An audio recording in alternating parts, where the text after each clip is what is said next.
உங்கள் மூளை உங்களை ஏமாத்துது அப்படின்னு சொன்னால் நீங்கள் நம்புவீங்களா? நீங்கள் யோசிக்கிறது எப்போவுமே தப்பாக தான் இருக்கும் அப்படின்னு சொன்னால் நீங்கள் நம்புவீங்களா? உங்களோட சிந்தனையில் நிறைய பிழைகள் இருக்குது அப்படின்னு சொன்னால் நம்புவீங்களா? இப்படி சொல்லியிருக்க ஒரு புத்தகம் தான் ஆர்ட் ஆஃப் திங்கிங் கிளியர்லி. இதில் கிட்டத்தட்ட ஒரு 100 விஷயத்தை சொல்லியிருக்காங்க. நம்ம ஏன் தப்பாக யோசிக்கிறோம் அப்படின்னு ரொம்ப ரொம்ப இன்ட்ரெஸ்டிங்கான பாயிண்ட்ஸாக இருக்கும். ஆல்ரெடி ஒரு 45 பாயிண்ட் அவங்க கூட ஷேர் பண்ணியிருந்தேன். நீங்களுமே ரொம்ப நல்லா இருக்குது அப்படின்னு என்கிட்ட சொல்லியிருந்தீங்க. மீதி 45 இல்லை 44 இன்றைக்கி இந்த வீடியோவில் உங்க கூட ஷேர் பண்ணிக்க போகிறேன். ரொம்ப ரொம்ப இன்ட்ரெஸ்டிங்காக இருக்கும். அண்ட் இந்த வீடியோவோட ஸ்பெஷாலிட்டி என்னென்னா, இதுக்கு முன்னாடி சொன்னது உங்களுக்கு ஏற்கனவே தெரிஞ்சதாக இருக்கலாம்.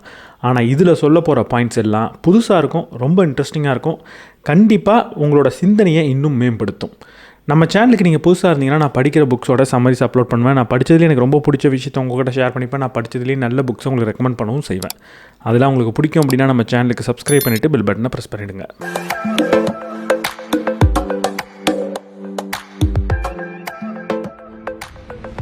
வீடியோக்குள்ளே போகிறதுக்கு முன்னாடி இந்த புத்தகம் நமக்கு சொல்கிறது என்னதான் நம்ம லாஜிக்கலாக திங்க் பண்ணி தான் ஒரு முடிவு எடுத்துக்கிட்டு இருக்கோம் அப்படின்னு நம்பிக்கிட்டு இருந்தாலும், ஆள் மனதில் எமோஷனோ இல்லை சில சிந்தனை பிழைகளும் நம்மளை தவறான முடிவு எடுக்க வச்சுக்கிட்டு இருக்கு. அப்படி நம்ம எடுக்கக்கூடிய ஒரு தவறான முடிவு தான் லாங் டேர்மை பற்றி யோசிக்காமல் இன்றைக்கி என்ன நல்லது அப்படின்னு நம்ம யோசிக்கிறது. இப்படி யோசிக்கிறப்போ நிறைய தவறு பண்ணுறோம், எதிர்காலத்தை பாதுகாக்காமல் விட்டுடுறோம். இது வெறும் பணத்துக்கும் ஆரோக்கியத்துக்கும் மட்டும் பொருந்தாது, நம்ம குடும்பத்தோட சேஃப்டிக்கும் பொருந்தும். நம்ம என்னதான் பணத்தை சேமித்து நல்லா இன்வெஸ்ட் பண்ணிக்கிட்டே இருந்தாலும் எதிர்பாராத ஒரு நிகழ்வு நமக்கு நடக்கிறப்போ நம்ம குடும்பத்தோட ஃபைனான்ஷியல் சேஃப்டி அங்கே கேள்விக்குறி ஆகுது. அந்த நேரத்தில் இந்த ரிஸ்க்கை முன்கூட்டியே புரிஞ்சுக்கிட்டு ஒரு ஸ்மார்ட்டான டிசிஷன் நம்மளால் எடுக்க முடியும்னா அதுதான் ஒரு டேர்ம் இன்சூரன்ஸை வாங்குறது. இன்சூரன்ஸ் அப்படின்னு சொன்னாலே சில சமயம் தேவையில்லாத செலவு அப்படின்னு நம்ம நினைப்போம். இது தேவையில்லாத ஒரு செலவு கிடையாது. எதிர்காலத்தில் நம்மளோட குடும்பம் நல்ல பலத்தோடையும் நல்ல டிக்னிட்டியோடையும் இருக்க வைக்கக்கூடிய ஒரு முடிவு. எதிர்காலத்தில் நமக்கு ஏதாவது ஒன்று ஆயிடுமா அப்படின்னு நம்ம யோசிக்கிறது பயம் கிடையாது, அது ஒரு அக்கறை, அது ஒரு பொறுப்பு. டேர்ம் இன்சூரன்ஸ் காஸ்ட்லிலாம் கிடையாது. மாதம் வெறும் 400லேருந்து 500 ரூபாய் செலுத்துறது மூலமாக சில கோடி வரைக்கும் நம்மளால் கவரேஜை பெற முடியும். ஆன்லைனில் ஒரு இன்சூரன்ஸை வாங்கும் போது உங்களால் நிறைய இன்சூரன்ஸை கம்பேர் பண்ணி பார்க்க முடியும். அதில் எது உங்களுக்கு சரியானதோ அதை தேர்ந்தெடுக்க முடியும். அது மட்டும் இல்லாமல் கூடுதலாக 15% வரைக்கும் உங்களுக்கு டிஸ்கவுண்ட்டும் கிடைக்கும். கூடுதலாக accident coverage, critical illness benefit, income production மாதிரியான நிறைய ஆடான்ஸை கூட நீங்கள் ஆட் பண்ணிக்கலாம். இப்போ கவர்மெண்ட் வேறு ஜிஎஸ்டியை எடுத்ததுனால நம்மளால் சீப்பான ப்ரைஸ்க்கு இன்சூரன்ஸ் வாங்கிட முடியும். கிளியர் திங்கிங் அப்படின்னா இன்றைக்கி எதிர்காலத்தை பற்றி சிந்திச்சு அதுக்காக முடிவெடுக்கிறது தான். அப்படிப்பட்ட ஒரு முடிவு தான் டேர்ம் இன்சூரன்ஸ். டேர்ம் இன்சூரன்ஸ் நீங்கள் எடுக்கணும் அப்படின்னு நினச்சிக்கிட்டு இருந்தீங்கன்னா அதற்கான லிங்க்கை நான் டிஸ்கிரிப்ஷன் அண்ட் ஃபஸ்ட் கமெண்ட்டில் கொடுத்துருக்கேன். உடனடியாக செக் பண்ணி பாருங்கள். பிகினர்ஸ் லக் அப்படின்னு ஒரு விஷயம் இருக்குது. இருக்கிறதுலையே ரொம்ப மோசமான விஷயம் இதுதான். யாருக்காவது லக் இருந்தால் அதை மோசம்னு நம்ம சொல்லுவோமா? சொல்லவே மாட்டோம். ஒரு லக்காக இருந்தாலும் அது எப்போவுமே நல்ல விஷயத்தை தான் நமக்கு கொடுக்குது. ஒரு வெற்றியை கொடுக்குது, நல்ல ரிசல்ட்டை கொடுக்குது, பணத்தை கொடுக்குது. ஆனால் இந்த பிகினர்ஸ் லக் மட்டும் இருக்கிறதுலே மோசமான விஷயம். அது எப்போவுமே வெற்றியை தான் கொடுக்கும், ஒரு சக்ஸஸை தான் கொடுக்கும், ஒரு பணத்தை தான் கொடுக்கும். ஆனால் அதை கொடுத்தாலும் அது ரொம்ப மோசம். இந்த லக் அப்படின்றது இருக்குன்றத எல்லா ஸ்டாட்டிஸ்டிஷியனும் சொல்லிக்கிட்டே இருப்பாங்க. ஒரு மேத்தமெட்டிஷியனாக இருந்தால் கண்டிப்பாக லக்குன்றது லைஃப்பில் இருக்குது அப்படின்னு சொல்லுவாங்க. ஏன்னா ஒரு சரியான இடத்துல சரியான நேரத்தில் நீங்கள் இருக்கும்போது உங்கள் வாழ்க்கையில் ஒரு வெற்றி கிடைக்கும். அந்த இடத்துல நீங்கள் இல்லாமல் போகிறதுக்கான வாய்ப்பும் இருந்திருக்கும். அதனால தான் அந்த இடத்துல நீங்கள் சரியான நேரத்தில் இருக்கிறத ஒரு லக்குன்னு சொல்லுவாங்க. ஆனால் துரதிர்ஷ்டவசமாக சில சமயம் நமக்கு அந்த லக் ஆரம்பத்திலேயே அடிச்சிடும். முதல் படியிலேயே அந்த லக் அடிச்சிடும். அப்படி அடிச்சதுன்னா அதை விட பெரிய பிரச்சனை நம்ம லைஃப்பில் கிடையாது. ஏன்னா எப்போவுமே நம்ம மூளைக்கு ஒரு விஷயம் பிடிக்கும். அது என்னென்னா, ஏதாவது ஒரு ரிசல்ட் கிடைக்குதுன்னா அது ரேண்டமாக கிடச்சிது, அது எதனால் கிடச்சிதுன்னு காரணமே நமக்கு தெரியல அப்படின்லாம் சொல்லாது. எல்லா ரிசல்ட்டுக்கும் ஒரு காரணத்தை சொல்லும். முக்கியமாக நல்ல ரிசல்ட் கிடச்சிதுன்னா அது எதை தெரியுமா காரணமாக சொல்லும்? நம்மளை தான் காரணமாக சொல்லும், நம்மளோட ஸ்கில்லை தான் காரணமாக சொல்லும். எனக்கு அது ரொம்ப சுலபம், என்னால் அதை செய்ய முடியும் அப்படின்னு சொல்லும். அப்போது ஆரம்பத்துலேயே லக்னால நம்ம ஒரு விஷயத்தை அடைஞ்சிட்டோம் அப்படின்னா நம்ம மூளை என்ன தெரியுமா சொல்லும்? நம்மலாம் பெரிய ஆள், என் லெவலுக்கெலாம் இதெல்லாம் சாதாரணம் அப்படின்னு சொல்ல ஆரம்பிச்சிடும். அதுக்கப்புறம் ஓவர் கான்ஃபிடென்ட்டில் நம்ம இருப்போம், ரொம்ப பெரிய ரிஸ்க் எடுப்போம். அங்கே தோற்று போகிறதுக்கான வாய்ப்பு இருக்குது, பெரிய தோல்வி அடைகிறதுக்கான வாய்ப்பும் இருக்குது. உதாரணத்துக்கு ஏதோ ஒரு கேம்லிங்கில் நம்ம விளையாட ஆரம்பிக்கிறோன்னு வைங்க, அங்கே ஜெயிச்சாலே அது லக்கு தான். கேம்லிங்னாலே லக்கு மட்டும்தான் அங்கே வேலை செய்யும். அங்கே ஸ்கில்லுன்றது தேவை கிடையாது, ஸ்கில்லுன்றது இருக்கவும் முடியாது. இப்போ நான் ஒரு கேம்லிங்க்கு போகிறேன், முதல் தடவையிலே நான் ஜெயிச்சிட்டேன். அப்போ என் மூளை என்ன தெரியுமா சொல்லும்? இதை சரியாக செய்கிறதுக்கான ஸ்கில் என்கிட்ட இருக்குது, நான் இதில் பெரிய ஆள் அப்படின்னு சொல்லும். அப்போது பெரிய பணத்தை, ஒட்டுமொத்த பணத்தையும் எடுத்துகிட்டு வந்து விளையாட போகிறேன் பாரு, விளையாடி எவ்வளோ சம்பாதிக்கிறேன் பாரு அப்படின்னு மூளை சொல்லும். அதை செய்வேன், பெரிய பிரச்சனையை பார்ப்பேன். லக்குன்றது வரலாம், ஆனால் அந்த லக் முதல்லையே வந்தால் பெரிய பிரச்சனை. அப்போ அடுத்த தடவை ஒரு விஷயத்தை ஆரம்பிக்கும் போதே அதில் நீங்கள் வெற்றி அடைஞ்சிட்டிங்கன்னா ரொம்ப ரொம்ப ரொம்ப கேர்ஃபுல்லாக இருங்க. நான் முதல்ல தோத்தேன்னா ரொம்ப நல்ல விஷயம். தோற்று ஒரு தடவை ஜெயிச்சா அந்த வெற்றியில் எது என்னோட பங்கு, எது அதுவாக நடந்ததுன்றதெல்லாம் கண்டுபிடிச்சிருவேன். அப்போ ஆரம்பத்திலேயே ஒரு சக்ஸஸ் உங்களுக்கு கிடைக்குதுன்னா ரொம்ப ஜாக்கிரதையாக இருங்க. இந்த சக்ஸஸ் என்னோட ஸ்கில்லால் தான் வந்ததுன்னு நீங்கள் நம்பாமல் இருக்கிறதே பெட்டர். கொஞ்சம் ஆராய்ச்சி பண்ணுங்கள். இந்த இடத்துல என் கண்ட்ரோல் தாண்டி எதெல்லாம் நடந்தது அப்படின்னு ஆராய்ச்சி பண்ணுங்கள். முடிஞ்ச அளவுக்கு அங்கே ஓவர் கான்ஃபிடென்ட் ஆகாதீங்க. நமக்கு ஒன்றும் தெரியாது, நம்ம இன்னும் கற்றுக்க வேண்டிய பல விஷயம் இருக்குது அப்படின்றத ஞாபகப்படுத்திக்கோங்க. காக்னிட்டிவ் டிசோனன்ஸ் அப்படின்னு ஒரு விஷயம் இருக்குது. நம்ம மூளையில் சில நேரம் 2 சிந்தனைகள் இருக்கும், ஒன்றுக்கு ஒன்று முரணாது இருக்கும். அப்போ நம்ம மூளை என்ன தெரியுமா பண்ணோம், 2த்தில் ஒன்றுத்தை எடுத்துக்கும், இன்னொன்றுத்தை முற்றிலுமாக மறுக்க ஆரம்பிச்சிடும். 2மே உண்மையாக இருந்தாலும் 2மே நடந்திருந்தாலும் ஒன்றுத்தை மட்டும் எடுத்துக்கிட்டு இன்னொன்றுத்தை இல்லை அப்படின்னு நிரூபிக்க ட்ரை பண்ணும். இதை லியோன் ஃபெஸ்ட்னர் அப்படின்ற ஒரு சயின்டிஸ்ட் பண்ண எக்ஸ்பெரிமெண்ட் மூலமாக ஈஸியாக விளக்கலாம். அவர் 2 குரூப்பை பிரிச்சுக்கிட்டார். ஒரு குரூப்கிட்ட என்ன பண்ணார்னா ஒரே $1 கொடுத்தார்.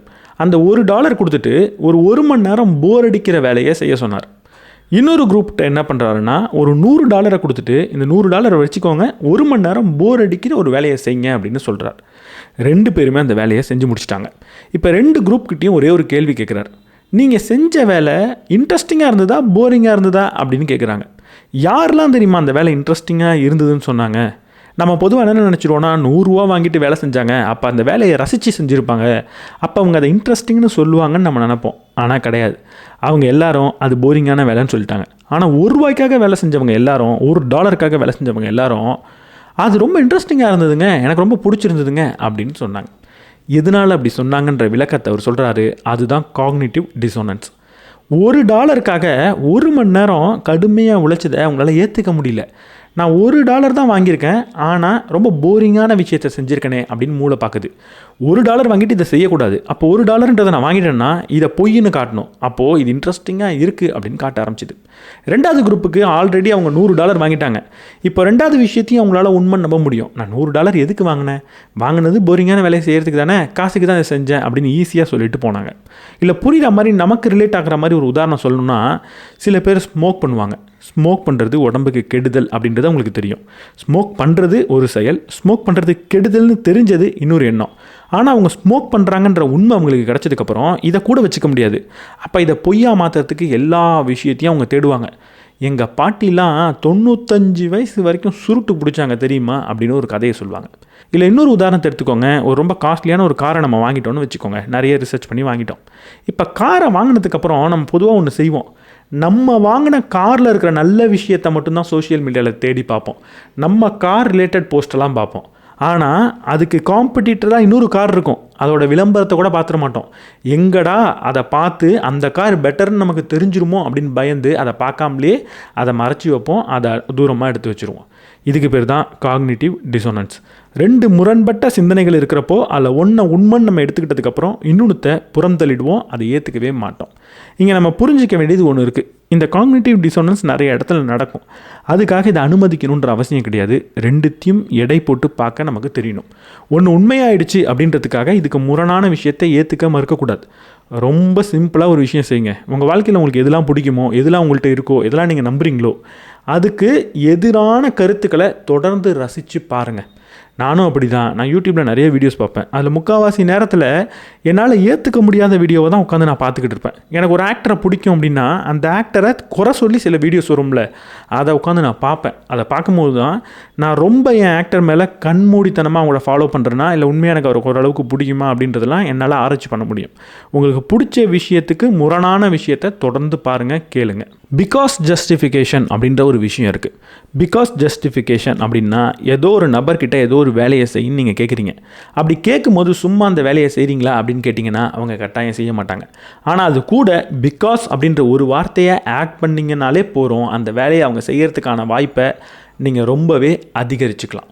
ஒரு உதாரணம் சொல்லணுன்னா, ஒரு எக்ஸ்பெரிமெண்ட்டை பண்ணுறாங்க.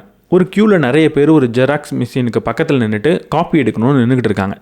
இப்போது நிறைய பேரை அனுப்புகிறாங்க. நீங்கள் எல்லோரும் போய் அவங்கள்ட்ட நான் க்யூவில் நடுவில் போய்க்கலாமா, நான் முன்னாடி போய்க்கலாமா அப்படின்னு கேளுங்கன்றாங்க.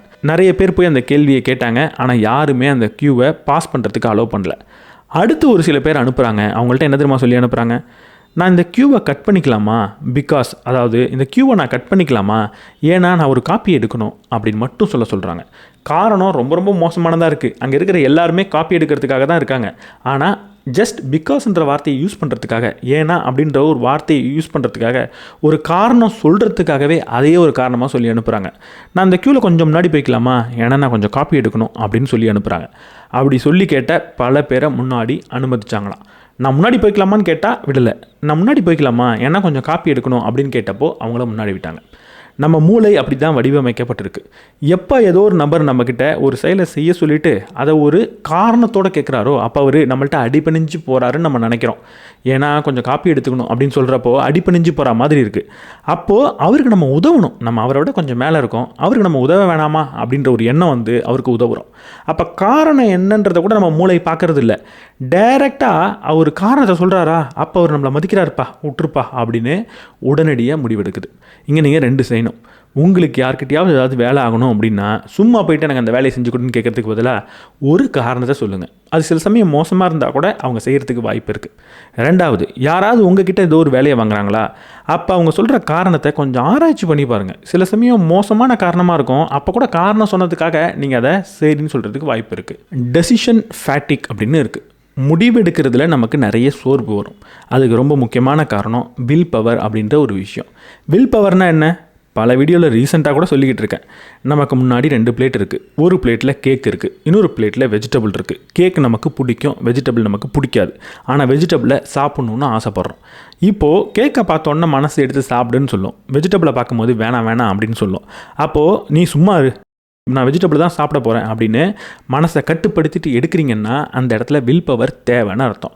எந்த ஒரு முடிவு எடுக்கிறதுக்கும் ஒரு வில் பவர்ன்றது தேவை. எந்த சட்டையை போடலாம் அப்படின்னு நீங்கள் யோசிக்கும் போது கூட கொஞ்சம் வில் பவரை யூஸ் பண்ணுவீங்க. இந்த வில் பவர்ன்றது மூளையில் இருக்கிற ஒரு பேட்டரி மாதிரி. அது கொஞ்சம் கொஞ்சமாக குறைஞ்சிக்கிட்டே வரும் ஒரு தடவை நீங்கள் முடிவெடுக்கிறப்பையும். ரொம்ப கடினமான முடிவுனா பெரிய அளவில் பேட்டரி ட்ரைன் ஆகும்.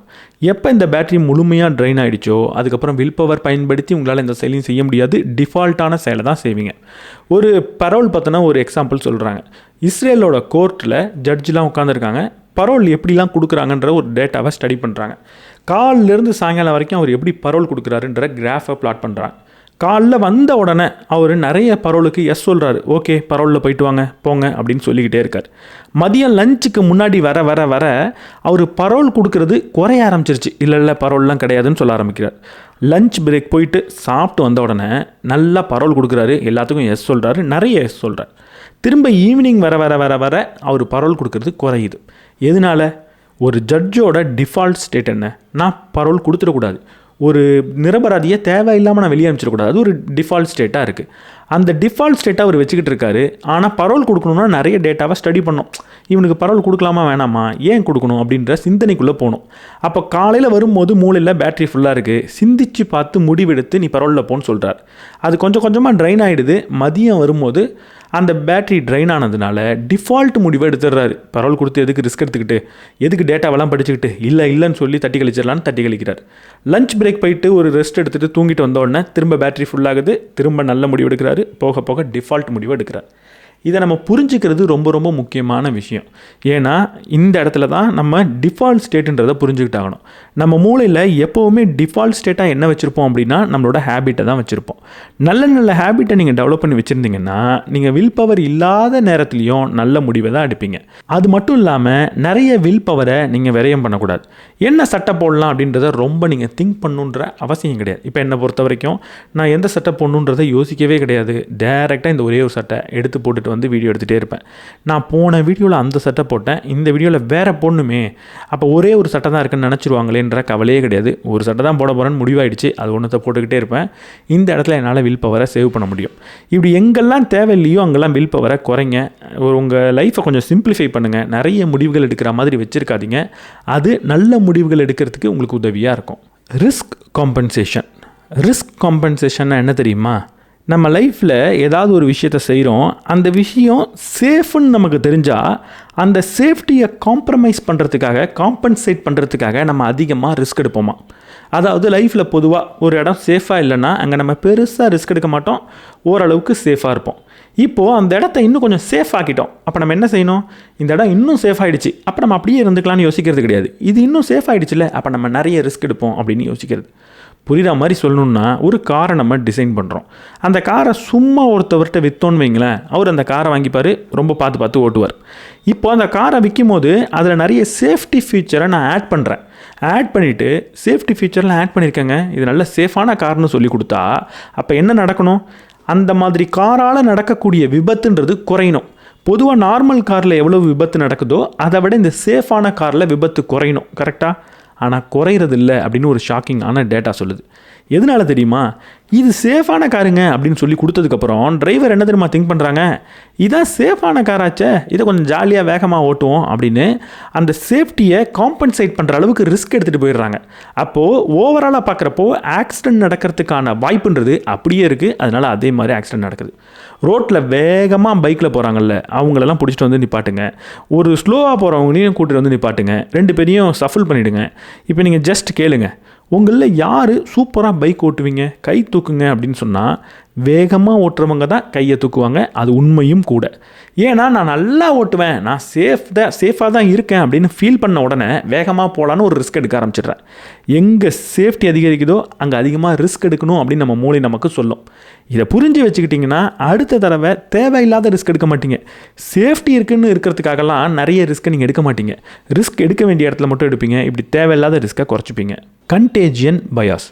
கண்டேஜியன் பயாஸ்னால் என்ன? ஒரு பொருள் மூலமாக ஒரு நபரோட கேரக்டர் டிரான்ஸ்ஃபர் ஆகும் அப்படின்னு நம்புறது தான் கண்டேஜியன் பயாஸ். நம்ம ஆதி காலத்திலிருந்து ஒரு காட்டில் வாழ்ந்து பழகிட்டோம். அங்கே நமக்கு இருக்கக்கூடிய மிகப்பெரிய பயம் என்ன தெரியுமா? ஒரு தொற்று நோய்.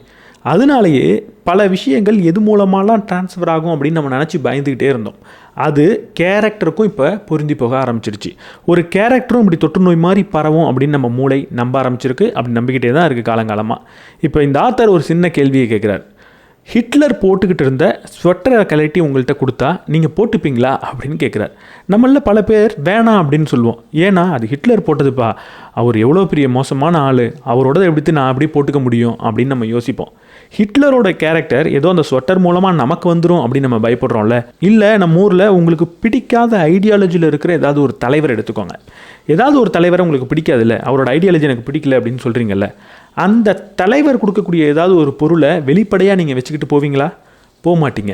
ஏன்னா அந்த பொருள் மூலமாக அவரோட ஐடியாலஜியும் அவரோட கேரக்டரும் நமக்கு வருது அப்படின்னு நம்ம நினைக்கிறோம். அந்த பொருளை அவர் தான் கொடுத்தாரு அப்படின்னு யாருக்குமே தெரியாதுன்னு வச்சுக்கோங்க. மேபி அவரோட சின்னத்தை நீங்கள் வச்சுக்கிட்டு போனால் அவரோட ஆளுன்னு நினச்சிடுவாங்கன்னு நீங்கள் பயப்படுறது ஓரளவுக்கு லாஜிக்.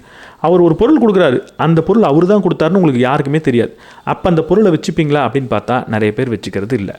இல்லையே, அப்படிலாம் இல்லை அப்படின்னு நீங்கள் சொன்னீங்கன்னா இன்னும் ரிலேட் ஆகக்கூடிய ஒரு எக்ஸாம்பிளாக சொல்கிறேன்.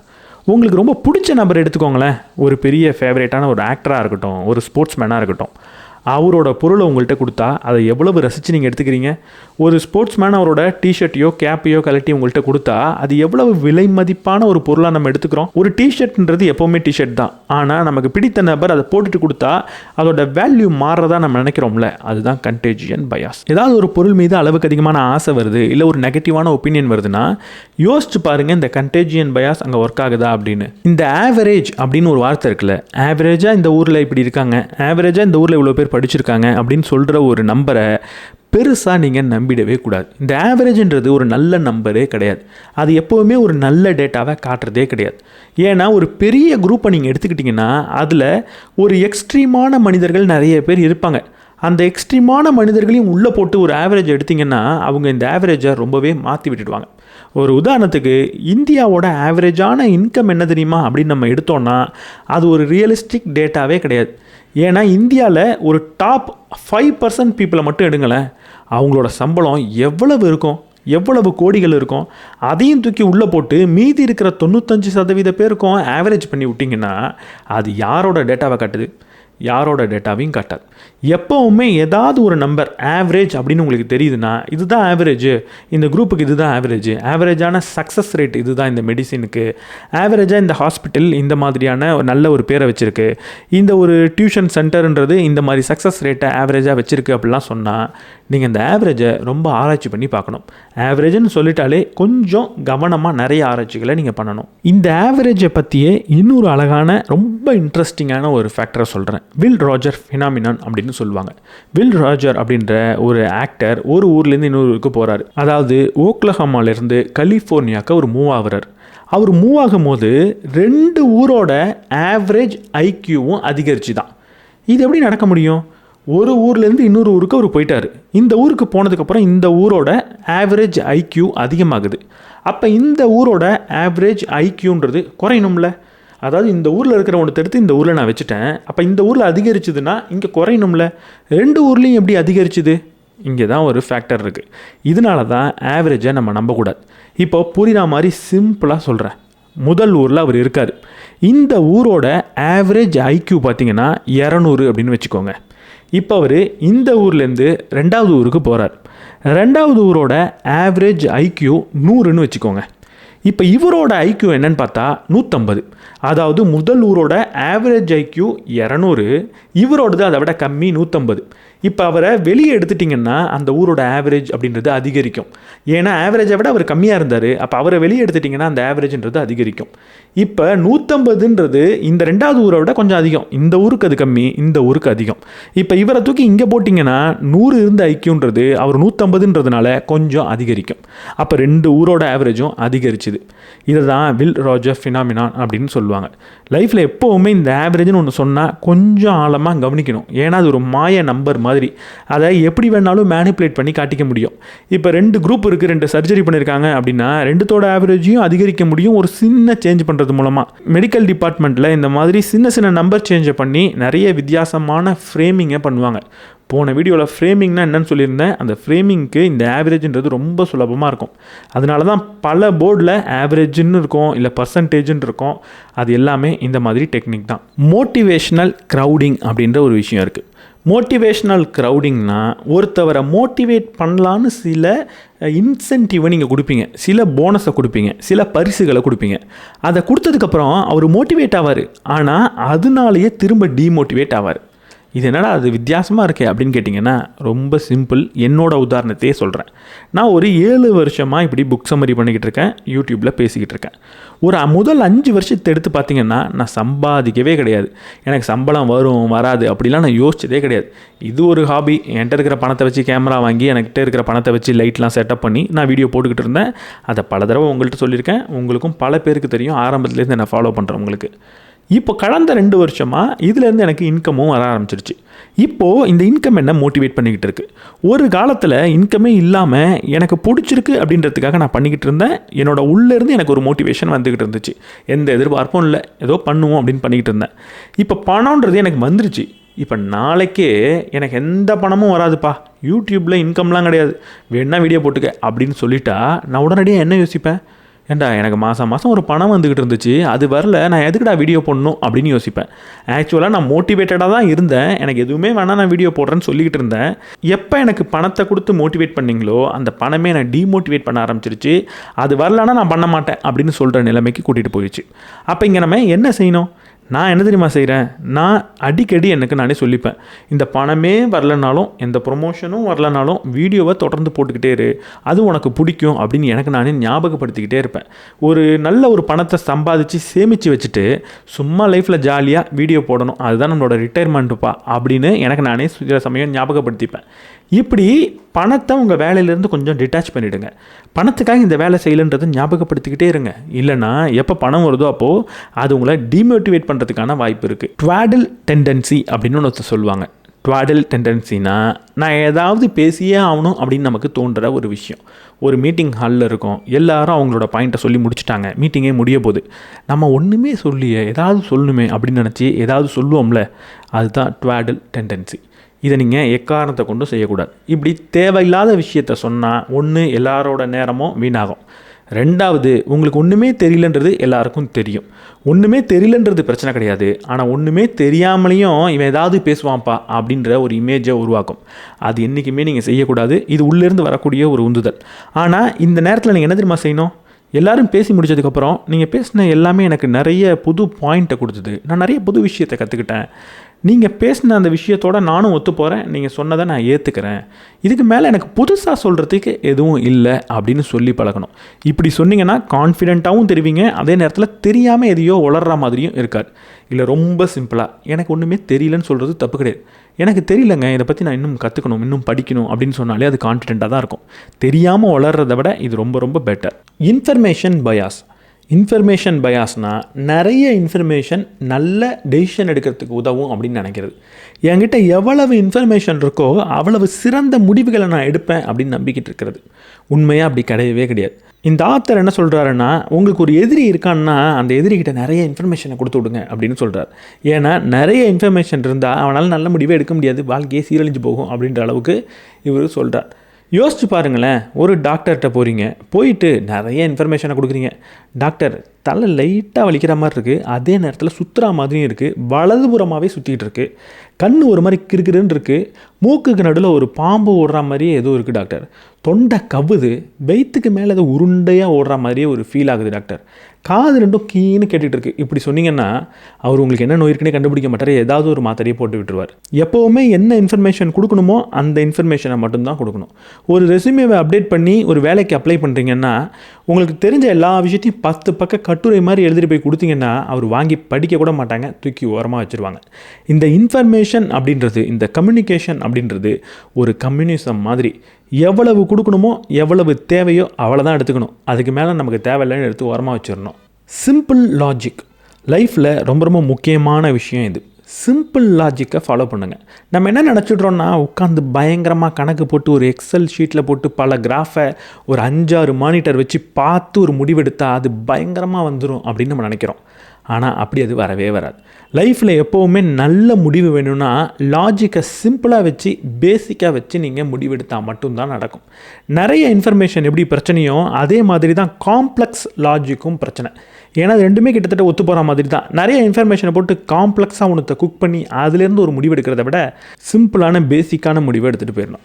இப்போ நான் நிறைய அனலைஸ் பண்ணி இந்த ஸ்டாக்கில் அதை வாங்குகிறேன், அந்த ஸ்டாக்கில் இதை வாங்குகிறேன், அதை அன்றைக்கி விற்க போகிறேன், இதை இன்றைக்கி வாங்க போகிறேன், இன்றைக்கி நைட்டு கரெக்டாக வந்து நான் ஒரு சேல் ஆர்டர் போட போகிறேன்னு சம்மந்தமே இல்லாமல் யோசிச்சுட்டு இருக்கிறதுக்கு பதிலாக இண்டெக்ஸ் ஃபண்டில் காசை போட்டு மறந்துடுவோம்ப்பா அப்படின்னு சொல்கிறவன் நல்லா சம்பாதிச்சுக்கிட்டு இருப்பான். லைஃப்பை சிம்பிளாக வச்சுக்கோங்க. மகேந்திர சிங் தோனி சொல்கிற மாதிரி தான், ரூல்ஸை சிம்பிளாக வச்சுக்கோங்க, பேசிக்ஸை ஃபாலோ பண்ணுங்கள். ஃபோரர் எஃபெக்ட் இல்லைன்னா பார்னம் எஃபெக்ட்னு ஒன்று இருக்குது. இது என்ன தெரியுமா? ரொம்ப சிம்பிளாக ஜென்ரலாக ஏதாவது சொன்னால் ஆமாங்க நான் தாங்க அது அப்படின்னு சொல்கிறது. உங்களை பற்றி ஒன்று சொல்லவா, நீங்கள் கொஞ்சம் அப்பாவியான ஆள் தான், நிறைய அறிவு இருக்குது, இருந்தாலும் சூதுவாது உங்களுக்கு அவ்வளோவா பத்தாது. உங்கள் கூட இருக்கிறவங்களாம் உங்களை ஓரளவுக்கு யூஸ் பண்ணிக்கிட்டு தான் இருக்காங்க. உங்களுக்கு நல்ல ஸ்கில் இருக்குது, ஆனால் அதை எக்ஸிக்யூட் பண்ணுறதுக்கான ஒரு ஆப்பர்ச்சுனிட்டி வந்துட்டு போயிடுதே தவிர அது உங்கள் கூட தங்குறதே கிடையாது. இதெல்லாம் கேட்கும்போது ஆமாங்க என்னை பற்றி தெளிவாக சொல்கிறீங்களே, பக்காவாக சொல்கிறீங்களேன்னு தோணுதில்ல. இதுதான் பார்னம் எஃபெக்ட். இது உண்மையே கிடையாது. சும்மா குத்து மதிப்பாக வேகாக ஓரளவுக்கு ஜென்ரலாக நல்ல விஷயம் மாதிரி ஒன்றத்தை சொல்லிவிட்டா ஆமாம் அது நான் தான் அப்படின்னு சொல்கிறது தான் மனிதனோட மூளை. இதனால தான் ஜோசியம் அப்படின்றது இருக்குது. இதனால தான் ஏதாவது ஹாரோஸ்கோப்லாம் பார்த்துட்டு ஆமாம் கரெக்டாக சொல்கிறாரு அப்படின்னு நம்புகிறோம். இதுக்கப்புறம் யாராவது இந்த மாதிரி உங்களை பற்றி சொன்னாங்கன்னா முதல்ல நீங்கள் கேட்க வேண்டியது என்ன தெரியுமா? இதே விஷயம் பக்கத்தில் இருக்கிறவனுக்கும் பொருந்தி போகுமா அப்படின்னு கேட்டு பாருங்கள். பொருந்தி போகுது அப்படின்னா தயவு செஞ்சு அதை நம்பாதீங்க, அது உண்மையாக இருக்கிறதுக்கு வாய்ப்பு இல்லை. ஜஸ்ட் உங்கள் மூளை அதை நம்பிக்கிட்டு இருக்குது அப்படின்னு தான் அர்த்தம். அதை நம்பி அதுதான் உண்மை நினச்சி வாழ்க்கையில் முடிவு எடுத்துகிட்டு போனீங்கன்னா ஏதாவது ஒரு இடத்துல தடுமாறிடுவீங்க. வாலண்டியர் ஃபோலி அப்படின்னு ஒன்று இருக்குது. அதாவது தன்னார்வலர்கள் அவங்கெல்லாம் வந்து இந்த உலகத்துக்கு நல்லது செய்ய போகிறேன் அப்படின்னு செய்கிற நல்ல விஷயம் சில சமயம் ரொம்ப மோசமான விஷயமாக மாறும் அப்படின்னு சொல்கிறது. சில சமயம் என்ன பண்ணிடுறாங்கன்னா தன்னார்வலர்களை கூப்பிட்டு வாங்க ஒரு ஸ்கூல் கட்டலாம் அப்படின்லாம் சொல்லிடுறாங்க. அந்த தன்னார்வலர்களுக்கு ஒரு கட்டிடம் எப்படி கட்டுறது, சிமெண்ட்னா என்ன அப்படிலாம் எதுவுமே தெரில. அவங்க ஒரு ஸ்கூலை கட்டி வச்சுட்டு போயிடுறாங்க. அடுத்த 2-3 நாள்லேயே அது இடிஞ்சு விழவும் செய்யுது. இல்லை அப்படின்னா ஒரு ஊரில் நிறைய வெளிநாட்டிலேருந்து தன்னார்வலர்களை கூட்டிகிட்டு வராங்க. கூட்டிகிட்டு வந்து அந்த ஊரை சுத்தம் பண்ணுறேன், நிறைய உதவி பண்ணுறேன் அப்படின்னு பண்ணி முடிக்கிறாங்க. பண்ணி முடிச்சுட்டு போயிடுறாங்க. அந்த ஊரில் வறுமை அப்படியே இருக்குது. அங்கே வறுமையில் இருக்கிறவங்கள்ட்டலாம் ஏங்க உங்களுக்கு எதுவும் வேலையே கிடைக்கிறது இல்லையா அப்படின்னு கேட்டால் இல்லைங்க வெளிநாட்டிலேருந்து வந்து வேலை பார்த்துட்டு போகிறாங்க, எங்களுக்கு கொடுக்கறது இல்லை அப்படின்னு சொல்கிறாங்களாம். அப்போ அந்த ஏரியாவில் இருக்கிற கவர்மெண்ட் கிட்ட கேட்குறாங்க, நீங்கள் இதுக்காக பணம் வச்சுருப்பீங்கள்ல, அதை இந்த ஏழைகள்கிட்ட கொடுத்து இந்த வேலையை செய்ய சொன்னால் ஒரு பண பரிவர்த்தனையும் நடக்கும், வேலையும் முடிஞ்ச மாதிரி இருக்கும், அவங்களையும் நம்ம கஷ்டப்படுத்த தேவையில்ல, இங்கே வெளிநாட்டிலேருந்து அந்த வாலண்டியர்ஸ்லாம் தேவையில்லையே அப்படின்னு சொல்கிறப்ப அவங்க சொல்கிறாங்களாம், இல்லைங்க வெளிநாட்டிலேருந்து வந்து சுத்தம் பண்ணிட்டு போனாங்கல்ல அவங்களுக்கு ஃப்ளைட்டுக்கு காசு கொடுக்கறது, அவங்களுக்கு ஸ்நாக்ஸ் கொடுக்கறது, தங்குறதுக்கு இடம் கொடுக்கறது, ஜூஸ் கொடுக்கறது, இதுக்கே செலவாயிருச்சுங்க. ஆக்சுவலாக பார்த்தா கொஞ்சம் எக்ஸ்ட்ராவே நாங்கள் செலவு பண்ணிட்டோம் அப்படின்னு சொல்கிறாங்களாம். எல்லா நேரத்துலேயும் நல்ல செயல்களாக இருக்கணுன்ற அவசியம் கிடையாது. இங்கே நான் உதாரணம் சொல்ல விரும்பலை. நம்ம வாழ்க்கையிலையும் நிறைய நல்ல செயல்னு நினச்சி நம்ம நிறைய செஞ்சுக்கிட்டு இருப்போம்ல, அது தவறாக இருக்கிறதுக்கு வாய்ப்பு இருக்குது, அதோட எண்ட் ரிசல்ட் தப்பாக போய் முடியறதுக்கு வாய்ப்பு இருக்குது அப்படின்னு யோசித்து கொஞ்சம் நம்ம செய்கிறது எப்படி போய் முடியுதுன்றதை பார்த்துட்டு செஞ்சோன்னா நல்ல செயல்கள் நிறைய நடக்கும், அடுத்தவங்களுக்கும் நிறைய நல்லது கிடைக்கும். அஃபெக்ட் ஹியூரிஸ்டிக் அப்படின்னு ஒன்று இருக்குது. அது என்னென்னா நம்மளோட கட் ஃபீலிங், நம்மளோட எமோஷன், அதை வச்சுட்டு ஒரு நிகழ்வோட ரிஸ்கையும் பெனிஃபிட்டையும் நம்ம கால்குலேட் பண்ணுறது. நம்ம கட் ஃபீலிங் அப்போ கொஞ்சம் நல்லா இருக்கிற மாதிரி இருந்தால் அந்த நிகழ்வோட பெனிஃபிட்டை பெருசாக சொல்கிறது. நிறைய பெனிஃபிட் இருக்குது அப்படின்னு சொல்லிட்டு ரிஸ்க்கை மறைச்சிடுறது, இல்லை பார்க்கவே மறுத்துடுறது. அதே நேரத்தில் நம்மளோட கட் ஃபீலிங் அதை பார்த்து பயந்துக்கிட்டு இருந்தால் அதில் இருக்கிற ரிஸ்க்கை பூதாகரமாக சொல்லிவிட்டு பெனிஃபிட்டை அது அவ்வளவு ஒர்த் இல்லைங்க அப்படின்னு சொல்கிறது. இப்படி நம்ம பல இடங்களில் சொல்லுவோம். இதுக்கு முன்னாடி போட்ட வீடியோலையும் இதே மாதிரி ஒரு விஷயத்த சொல்லியிருந்தேன். எனக்கு நேச்சுரல் ரெமெடிஸ் மேலே ஒரு நல்ல ஃபீலிங் இருக்குது. நேச்சுரல் ரெமெடிஸ், எந்த ஒரு நோய் வந்தாலும் இந்த இயற்கை மருத்துவத்தின் மீது ஒரு பெரிய ஆசை இருக்குது அப்படின்னா அதுலேருந்து வரக்கூடிய பெனிஃபிட் அதிகமாக சொல்வேன். சைடு எஃபெக்ட் கிடையாதுங்க, ரொம்ப சிம்பிளாக இருக்குங்க அப்படின்னு சொல்லிவிடுவேன். ஆனால் அதுக்கு எவிடன்ஸ் இல்லை அப்படின்ற ஒரு ரிஸ்க்கை அப்படியே மறைச்சிடுவேன். எவிடன்ஸ் இல்லைன்னா என்னங்க, அது ஒழுங்காக யாரும் ரிசர்ச் பண்ணுறது கிடையாது, அதுதான் முக்கியம். கவர்மெண்ட் மாறணும் அப்படின்னு சொல்லிட்டு அந்த மருத்துவத்தில் ஃபோக்கஸ் பண்ணுவேன். சில சமயம் அந்த மருத்துவம் நல்லதாக கூட இருக்கலாம், ஆனால் அது மோசமாக இருக்கிறப்போ அந்த ரிஸ்க்கை பார்க்காம திரும்ப அதுக்குள்ளேயே போய் என்னோட நோயை நான் பெருசாக்கிப்பேன். அன்கான்ஷியஸ் பயாஸ்னால் நமக்கே தெரியாமல் நிறைய விஷயத்தை நம்ம கேட்டகரைஸ் பண்ணிவிடுவோம், குரூப் பண்ணிவிடுவோம். ஏதாவது ஒரு ஆட்ரிபியூட்டை பார்க்குறோம், ஏதாவது ஒரு கேரக்டரை பார்க்குறோம், ஏதாவது ஒரு தவறான செயலை பார்க்குறோன்னா உடனடியாக அந்த தவறான செயலை ஏதாவது ஒரு குரூப் கூட போய் சேர்த்து விட்டுருவோம். இதை பெருசாக நான் எக்ஸ்பிளைன் பண்ணணுன்ற அவசியமே கிடையாது. நம்மளை சுற்றி இதுதான் அதிகமாக நடந்துக்கிட்டே இருக்குது. யாராவது நம்ம ரோட்டில் நடந்து போகிறப்ப நம்மள்ட்ட பிட் பாக்கெட் அடிச்சிட்டாங்களா, இவன் அந்த நபராக தான் இருப்பான் அப்படின்னு சொல்கிறது. இல்லை ஒரு குறிப்பிட்ட செயலை யாராவது ஒருத்தவங்க செஞ்சுட்டாங்களா, அவன் யார் என்னென்னலாம் பார்க்குறது கிடையாது, அவன் இந்த மாதிரி இடத்துலேருந்து வந்தவன், இந்த குரூப்பை சார்ந்தவன் அப்படின்னு சொல்கிறது. இல்லை ஒரு ரெஸ்யூமை நீங்கள் ஷார்ட் லிஸ்ட் பண்ணக்கூடிய ஒரு ஹச்ஆராக இருக்கீங்களா, உங்களுக்கு நெருக்கமான நபர்னு நீங்கள் நினைக்கிற ஒரு நபர், இல்லை உங்களை மாதிரியே இருக்கிற ஒரு நபர் நல்ல மனிதனாக இருப்பான் அப்படின்னு நினைக்கிறது. வெள்ளையாக இருக்கிறவன் போய் சொல்ல மாட்டான் அப்படின்னு ஒரு காமெடி வரும்ல, அந்த மாதிரி இவங்க இப்படித்தான் கேட்டகரைஸ் பண்ணுறது தான் இந்த அன்கான்ஷியஸ் பயாஸ். இதை கட்டாயம் நம்ம எல்லாரும் மாற்றிக்கிட்டே ஆகணும். ரொம்ப ஒரு பாவம் நிறைந்த ஒரு செயல் இது. இது ஒரு பெரிய குற்றம் அப்படின்னு சொல்லலாம். நம்மளோட தமிழ் புத்தகத்தில் படிச்சிருப்போம்ல, அந்த மாதிரி. ஸ்லீப்பர் எஃபெக்ட்னா ஏதோ ஒரு இன்ஃபர்மேஷன் நமக்கு வருது. அந்த இன்ஃபர்மேஷன் நம்பகத்தன்மை இல்லாத ஒரு இடத்துலேருந்து தான் வருது. அது வரும்போது இதை நம்பக்கூடாதுப்பா, இவன் சொல்கிறதெல்லாம் கதையாக தான் இருக்கும் அப்படின்னு அந்த இன்ஃபர்மேஷனை நம்ம தூக்கி ஓரமாக போட்டுருவோம்.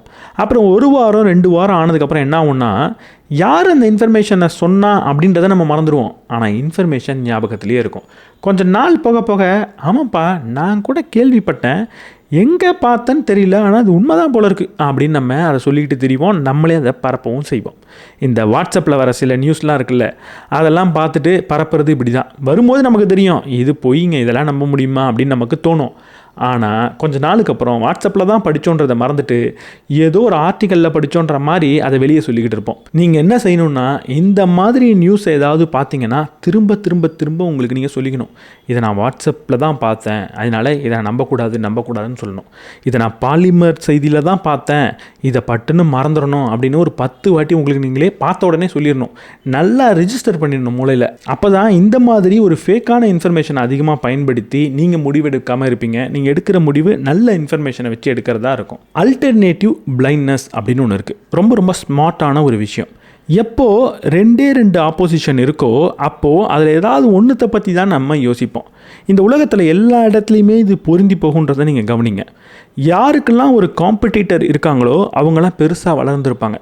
இப்போது தமிழ் ஆக்டரே எடுத்துக்கோங்களேன், ரஜினி, கமல்ஹாசன், அதுக்கப்புறம் அஜித், விஜய், இப்படி யாருக்கெல்லாம் காம்படிஷன் இருக்கோ, எப்போ 2 பேர் அவங்க இருக்காங்களோ அவங்க 2 பேரும் சேர்ந்து வளர்ந்துக்கிட்டே போவாங்க. இப்போ ஒரு உதாரணத்துக்கு விக்ரம் எடுத்துக்கோங்க, ரொம்ப நல்லா நடிப்பார். ஆனால் அஜித், விஜய் அளவுக்கு அவர் ஒரு பெரிய உச்சத்தை போய் தொடலை. ரொம்ப நல்ல ஆக்டர், எனக்கு ரொம்ப பிடிக்கும். ஆனால் இவங்க 2 பேருக்கு மக்கள் மத்தியில் இருக்கிற கிரேஸ் இவருக்கு கொஞ்சம் கம்மியாக இருக்குது. எதனால் இப்படி கம்மியாக இருக்குது? ஏன்னா இவங்க 2 பேருக்கும் காம்படிஷன் இருந்தது. எப்போது அஜித்குமாருக்கும் விஜய்க்கும் ஒரு காம்படிஷன் இருக்கோ அப்போ இவங்க 2 பேருக்கும் இருக்கிற ரசிகர்கள் சண்டை போட்டுக்க ஆரம்பித்தாங்க. உங்கள் பெருசா என் ஆள் பெருசா அப்படின்னு சண்டை போட்டுக்க ஆரம்பித்தாங்க. வெற்றி அடைகிறப்போ எல்லாருமே வெற்றி அடைவாங்க. விக்ரம் ஒரு நல்ல படம் நடித்தாலும் அதுவும் வெற்றி அடையும், இவங்க 2 பேரும் நல்ல படம் நடித்தாலும் வெற்றி அடையும். ஆனால் இங்கே மேட்டர் யார் தோக்காமல் இருக்காங்க அப்படின்றது தான். இப்போ அஜித்தோ இல்லை விஜயோ ஏதாவது ஒரு மோசமான படம் நடிச்சிட்டா என்ன ஆகுது? அவங்க ரசிகர்கள் அவ்வளவு மோசம்லாம் இல்லையா அப்படின்னு அதுக்கு முட்டு கொடுத்து அதுக்கு சப்போர்ட் பண்ண ஆரம்பிக்கிறாங்க. இப்படி ரசிகர்கள் ரெண்டாக பிரிஞ்சு இருக்கும்போது அங்கே ரெண்டே ஆப்போசிஷன் இருக்கிறப்போ அதில் யாராவது ஒருத்தவங்க வெற்றி அடைவாங்க, 2 பேரும் வெற்றி அடைவாங்க.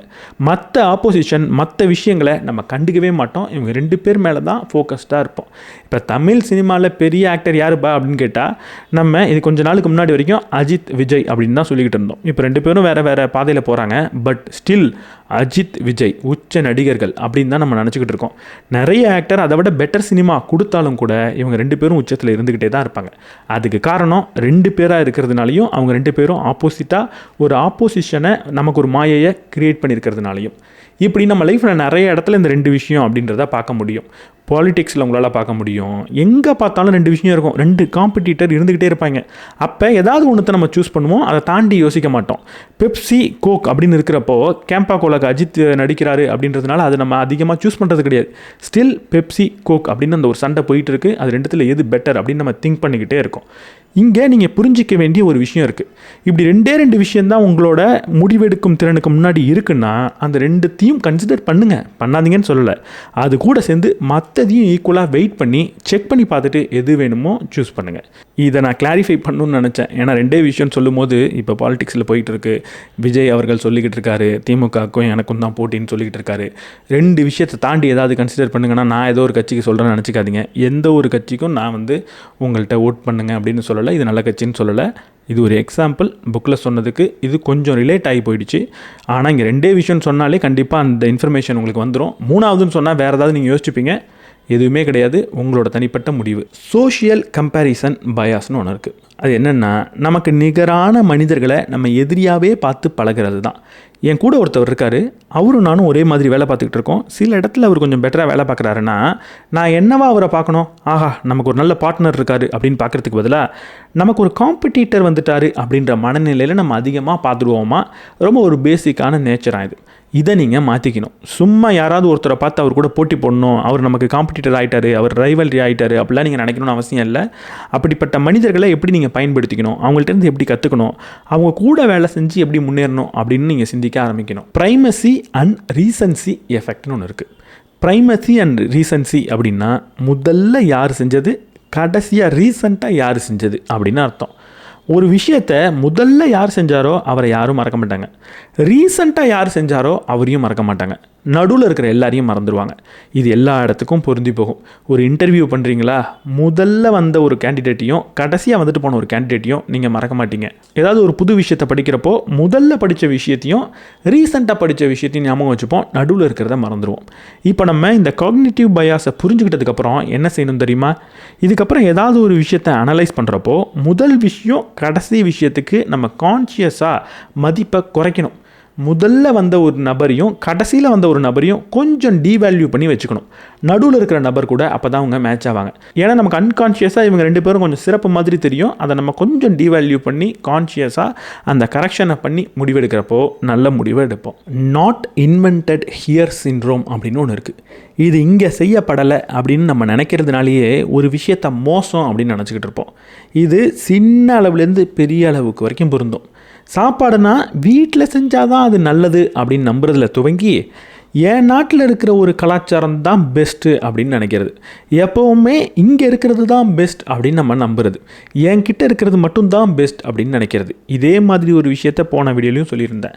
இப்போது என் வீட்டில் செய்கிற சாப்பாடு தான் பெஸ்ட் அப்படின்னு நான் நினச்சிக்கிட்டே இருந்தேன்னா உண்மையாகவே இதை விட சிறப்பாக செய்யக்கூடிய ஏதோ ஒரு உணவை நான் டேஸ்ட் பண்ணாமலே போகிறதுக்கான வாய்ப்பு இருக்குது. என்னோடய கலாச்சாரத்தில் இருக்கிற விஷயந்தான் ரொம்ப ரொம்ப பெஸ்ட் அப்படின்னு நினச்சிக்கிட்டு இருந்தேன்னா வெளியில் இருக்கிற ஏதோ ஒரு நல்ல கலாச்சாரத்தை நான் பார்க்காமலே போகிறதுக்கான வாய்ப்பு இருக்குது. இல்லை நான் ஒரு கம்பெனியில் வேலை பார்க்குறேன், R&Dயில் வேலை பார்க்குறேன் அப்படின்னு வச்சுக்கோங்களேன், என் கம்பெனிக்குள்ளேயே செய்யக்கூடிய ஒரு இன்ஜினியரிங் தான் பெஸ்ட் அப்படின்னு நான் நம்பிக்கிட்டே இருந்தேன்னா வெளியில் அவுட் சோர்ஸ் பண்ணி இதை விட பெட்டராக பண்ணுறதுக்கான ஒரு வாய்ப்பை நான் இழந்துருவேன். எனக்குள்ளே இருக்கிற டூல் தான் பெஸ்ட்டு, நாங்களே உருவாக்கின டூல் தான் பெஸ்ட்டு, வெளியில் இருக்கிற டூலை நாங்கள் கண்டுக்க மாட்டோம் அப்படின்னு நினைக்கிறப்போ ஒரு பெட்டர் டூலை நான் யூஸ் பண்ணாமல் போகிறதுக்கான வாய்ப்பு இருக்குது. அதை காம்படிட்டர் யூஸ் பண்ணி அவர் இன்னும் பெட்டர் ஆகிறதுக்கான வாய்ப்பு இருக்குது. எப்போவுமே இங்கே இருக்கிறது மட்டும்தான் நல்லது அப்படின்னு நம்பாதீங்க. இங்கே இருக்கிறது நல்லது அப்படின்னு இருக்கட்டும், ஆனால் ஒரு கேள்வியை கேளுங்க, இதை விட சிறப்பானது வெளியே ஏதாவது இருக்குமா அப்படின்னு கேளுங்க. வெளியே மற்றவங்கள்லாம் எப்படிப்பட்டதை யூஸ் பண்ணுறாங்க அப்படின்றத தெரிஞ்சுக்கிறதுக்கு ஒரு ஆர்வத்தை வளர்த்துக்கோங்க. தி பிளாக் ஸ்வான் அப்படின்னு சொல்லுவாங்க, கருப்பு அன்னப்பறவை. இந்த உலகத்தில் கருப்பு அன்னப்பறவையே இல்லை அப்படின்னு நம்ம நம்பிக்கிட்டே இருப்போம். வெள்ளை கலரில் தான்ப்பா அன்னப்பறவை இருக்கும் அப்படின்னு நினச்சிக்கிட்டே இருப்போம். திடீர்னு ஒரு நாள் கருப்பு கலரில் ஒரு அன்னப்பறவையை பார்த்துருவோம். பார்த்ததுக்கப்புறம் நம்ம வாழ்க்கையே மாறிடும். இவ்வளோ நாள் நம்ம நினச்சிக்கிட்டு இருந்ததெல்லாம் போய் இப்படி தான் நம்ம நம்பி எல்லாத்தையும் பிளான் பண்ணிக்கிட்டு இருந்தோம், ஆனால் இப்படி ஆகி போச்சே அப்படின்னு நமக்கு தோணும். ஒரு உதாரணத்துக்கு, ஏஐ தாங்க அடுத்து எல்லாம், இந்த ஆர்டிஃபிஷியல் இன்டெலிஜென்ஸ் தான் எல்லாம் அப்படின்னு நினச்சி அதில் மட்டுமே நம்ம இன்வெஸ்ட் பண்ணிக்கிட்டு இருப்போம். அன்னப்பறவை வெள்ளையாக தான் இருக்குது அப்படின்னு நினச்சிக்கிட்டு இன்வெஸ்ட் பண்ணிக்கிட்டே இருப்போம். திடீர்னு ஒரு நாள் வரும், ஏஐ நம்ம நினச்ச அளவுக்கு இல்லைப்பா அப்படின்னு ஒரு செய்தியை விட்டுட்டு போயிட்டே இருப்பாங்க. அப்போது நம்ம வச்சுருக்கிற எல்லா இன்வெஸ்ட்மெண்ட்டும் நாசமாக போகும். எப்போவுமே ஒரு விஷயம் ரொம்ப தெளிவாக இதுதான் அப்படின்னு தெரிஞ்சாலும் அது இல்லாமல் போகிறதுக்கான வாய்ப்பு இருக்குன்றதை புரிஞ்சுக்கோங்க. வரலாற்றில் அப்படி நிறைய நிகழ்வு நடந்திருக்கு. ஸ்டீல்லேருந்து ஒரு இன்ஃபர்மேஷன் பிறந்ததாக இருக்கட்டும், இன்டர்நெட் யுகம் வந்ததாக இருக்கட்டும், கம்ப்யூட்டர் கண்டுபிடிச்சதாக இருக்கட்டும், இப்படி எல்லாமே ஏதாவது ஒரு நிகழ்வு நடந்ததுக்கப்புறம் இந்த உலகமே புரட்டி போட்டு வேறு திசையில் ஓடுறத நம்ம பார்த்துருக்கோம். இன்றைக்கி நமக்கு இதுதான் நடக்க போகுதுன்னு தெரியும். வெள்ளை கலரில் தான்ப்பா அன்னப்பறவை இருக்குது அப்படின்னு தெரியும். அதுக்காக அதை நம்பாதீங்க. ஏதாவது ஒன்று வந்து மொத்தத்தையும் புரட்டி போட்டுடும். இவ்வளவு நாள் நடந்த வரலாறே அப்படி தான். இந்த மாதிரி பெரிய பெரிய கருப்பு அன்னப்பறவைகள் வந்து புரட்டி போட்டது தான் இந்த உலகம் இப்படி மாறிட்டு போயிட்டு இருக்கு. அதனால சேஃபாக இருங்க. எப்போவுமே அடுத்து ஏஐ தான் எல்லாம் அப்படின்றதுக்காக ஏஐலேயே எல்லாத்தையும் போடாமல் கொஞ்சம் டைவர்சிஃபை பண்ணி எல்லாத்துலேயும் முதலீடு பண்ணி வச்சுருந்தா ஏஐ எல்லாம் அப்படின்னு இருந்தாலும் உங்களுக்கு பெட்டர். ஏஐ எதுவும் கிடையாதுங்க அப்படின்னு மாறினாலும் நீங்கள் சேஃபாக இருக்க முடியும். எப்போவுமே கருப்பு அன்னப்பறவையை எதிர்பார்த்துக்கிட்டே இருங்க. டொமைன் டிபெண்டன்ஸ் அப்படின்னு ஒன்று இருக்குது. அறிவுன்றது நம்ம எந்த டொமைனில் இருக்கோமோ அதுக்கு மட்டும்தான் பொருந்தி போகும் அப்படின்றத புரிஞ்சுக்கணும். ஏதோ ஒரு நபர் பார்க்குறதுக்கு ரொம்ப அறிவாளியாக இருப்பார், ஆனால் அவர் எந்த விஷயத்தில் அறிவாளியாக இருக்காரோ அதுக்கு மட்டும்தான் அவர் அறிவாளி. ஒரு டாக்டர்கிட்ட போய் பேசினா பயங்கரமாக அவருக்கு நமக்கு அட்வைஸ் பண்ணுவார், எல்லாம் பக்காவாக பார்ப்பார்.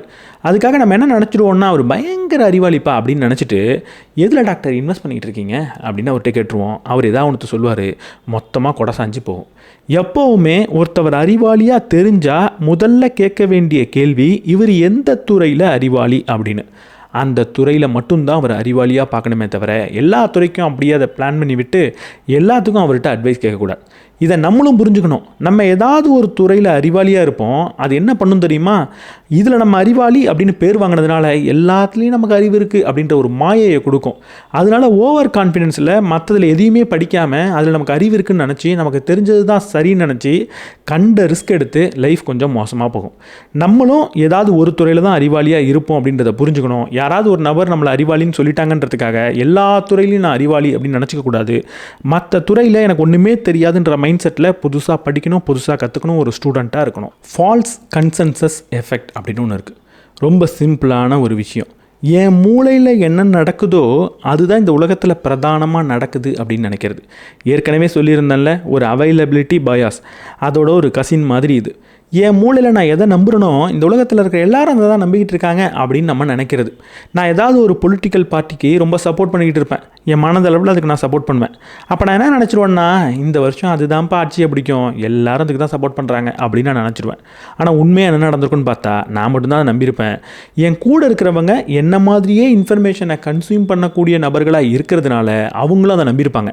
அப்போ நான் யார்கிட்ட பேசினாலுமே அவங்க இதை ஒத்து போகிற மாதிரியே இருக்கே அப்படின்னு நான் பார்க்கறதுனால உலகத்தில் எல்லாரும் ஒத்து போகிறாங்க அப்படின்ற முடிவுக்கு வந்துடுவேன். ஸோ இதை நம்ம தவறாக புரிஞ்சிக்க கூடாதுன்னா என்ன தெரியுமா செய்யணும்? முதல்ல சொன்ன அதே விஷயந்தான் பல இடத்துக்கு பொருந்தி போகும். எப்போவுமே எனக்கு ஏதாவது ஒரு விஷயத்தின் மீது நம்பிக்கை இருக்குது, அதை நான் ஆழமாக நம்புகிறேன் அப்படின்னா அது பொய்யா இருக்கிறதுக்கான எவிடன்ஸை தேடணும். நான் நம்புறது பொய்யா இருக்கிறதுக்கான எவிடன்ஸ் என்ன அப்படின்றத தேடணும். அப்படி வாதாடக்கூடிய நபர்களுடைய பேச்சை பார்க்கணும், அதை கூர்ந்து கவனிக்கணும். அப்போ தான் நம்ம நம்புறது உண்மையா இல்லையான்னு தெரியும், நம்ம உண்மையாக எதை நம்பிக்கிட்டு இருக்கோன்றதும் நமக்கு தெரியும். ஃபால்சிஃபிகேஷன் ஆஃப் ஹிஸ்ட்ரின்னு ஒன்று இருக்குது. அதாவது நம்மளோட லைஃப்பில் நடந்த நிறைய கதைகளை, வரலாறை, இந்த பாஸ்ட்டை நம்மளாக எப்படி வேணுமோ அப்படி திரிச்சிக்கிறது. ஏதாவது ஒன்று நடந்திருக்கும், அது அப்போ வேறு மாதிரி இருந்திருக்கும், அதை அப்படியே மறந்துட்டு இன்றைக்கி நமக்கு எதுக்கு வேணுமோ எப்படி வேணுமோ அதுக்கேற்ற மாதிரி அதை திரிச்சிக்கிறது. நம்மளோட பாஸ்ட்டில் அன்றைக்கே நான் இதெல்லாம் கவனிச்சிட்டேன்ப்பா, கோல்டு ஏறும்னு நான் கவனிச்சிட்டேன், சில்வர் ஏறும்னு நான் கவனிச்சிட்டேன், பிட்காயின்லாம் எனக்கு அப்பயே தெரியும் அப்படின்னு தெரியாத விஷயத்தை தெரிஞ்ச மாதிரி காட்டிக்கிறது. அந்த காலகட்டத்தில் நமக்கு சந்தேகம் தான் இருந்திருக்கும், கான்ஃபிடென்ட் இருந்திருக்காது. ஆனால் இப்போ ஏதோ கான்ஃபிடென்ட் இருக்கிற மாதிரி பார்த்துட்டு இன்றைக்கி நமக்கு இருக்கிற சந்தேகத்தை கான்ஃபிடென்ட்டாக மாற்றி தப்பான முடிவெடுப்போம். இதுக்கு நீங்கள் என்ன செய்யணும்னா, உங்களுக்கு எப்போல்லாம் ஒரு நம்பிக்கை இருக்கோ அதை தொடர்ந்து எழுதிக்கிட்டே இருக்கணும். உங்களோட சந்தேகங்களும் நீங்கள் எழுதிக்கிட்டே இருக்கணும். அப்போ தான் கடந்த காலத்தின் மீது அதிக கான்ஃபிடென்ட்டை வளர்த்துக்க மாட்டீங்க. திரும்ப பார்க்குறதுக்கு எழுதின ஒரு அத்தாட்சி இருக்கும். அதை பார்த்துட்டு உண்மையாக நமக்கு எல்லாம் தெரிஞ்சிருந்ததா இல்லை நம்மளோட மூளை நம்மளை ஏமாத்துதா அப்படின்றத கண்டுபிடிக்க முடியும். இன் குரூப் அவுட் குரூப் பயாஸ்னு ஒன்று இருக்குது. அதாவது எனக்கு பிடித்த மனிதர்கள், என்னை சார்ந்த மனிதர்கள் அப்படின்னு நான் யாரை பார்க்குறேனோ அவங்கள இன் குரூப் பண்ணிவிடுவேன். இவங்கெல்லாம் என்னை சார்ந்தவங்கப்பா அப்படின்ற முடிவு எடுத்துடுவேன். ஆனால் பிரச்சனை என்னென்னா, அந்த குரூப்புக்குள்ளே வராத, அதுக்குள்ளே வைக்க முடியாத, பொருத்த முடியாத மனிதர்களை வேறு மனிதர்களாக அவுட் குரூப்பாக பார்க்க ஆரம்பிச்சிடுவேன். அவங்கெல்லாம் வேறு மனிதர்கள் அப்படின்னு நான் சொல்ல ஆரம்பிச்சிடுவேன். எப்போ இப்படி இதெல்லாம் என்ன சார்ந்த மனிதர்கள், இவங்கெல்லாம் வேறு ஆளுங்க அப்படின்னு நான் சொல்ல ஆரம்பிக்கிறேனோ அப்போ ஒரு முக்கியமான விஷயம் மூளையில் நடக்குது. என்ன தெரியுமா? அவங்களோட எமோஷன்ஸை புரிஞ்சிக்க முடியாத மூளையாக நம்ம மூளை மாறுது. இதை பற்றின நிறைய எக்ஸ்பெரிமெண்ட்டை சொல்லியிருக்கேன். வேறு ஒரு புத்தகம், தி பிரெயின் அப்படின்ற ஒரு புத்தகத்தில் ஒரு எக்ஸ்பெரிமெண்ட்டை பண்ணுறாங்க. இந்த உலகத்தில் இருக்கிற எல்லா விதமான மனிதர்களையும் கூட்டிகிட்டு வராங்க. கருப்பாக இருக்கிறவங்கள கூட்டிகிட்டு வராங்க, வெள்ளையாக இருக்கிறவங்கள கூட்டிகிட்டு வராங்க, இந்தியர்களை கூட்டிகிட்டு வராங்க, வேறு ஒரு அரப்லேருந்து கூட்டிகிட்டு வராங்க, ஒரு ஜாப்பனீஸை கூட்டிகிட்டு வராங்க. இப்படி எல்லாரையும் கூட்டிகிட்டு வந்து அவங்களுக்கு முன்னாடி நிறைய இமேஜை காட்டுறாங்க. என்ன இமேஜ் அப்படின்னு பார்த்தா, ஏதோ ஒரு மனிதனோட வலியை வெளிப்படுத்தக்கூடிய ஒரு இமேஜாக இருக்குது. அவனோட ஃபேஷியல் எக்ஸ்ப்ரெஷனாக இருக்குது. இப்போது இவங்க எல்லார்கிட்டேயும் இந்த மனிதர்களோட ஃபேஷியல் எக்ஸ்ப்ரெஷன் என்ன அப்படின்னு கேட்குறப்போ எல்லாருமே ஒரு சில இமேஜை மட்டும் பார்த்துட்டு இதில் ஒரு வலி தெரியுது அப்படின்னு சொல்கிறாங்க. மற்ற இமேஜை பார்த்துட்டு இதில் பெருசாக ஒன்றும் எக்ஸ்ப்ரெஷன் இருக்கிற மாதிரி தெரியலையே, இது எனக்கு எதுவும் சொல்லலையே அப்படின்னு சொல்கிறாங்க.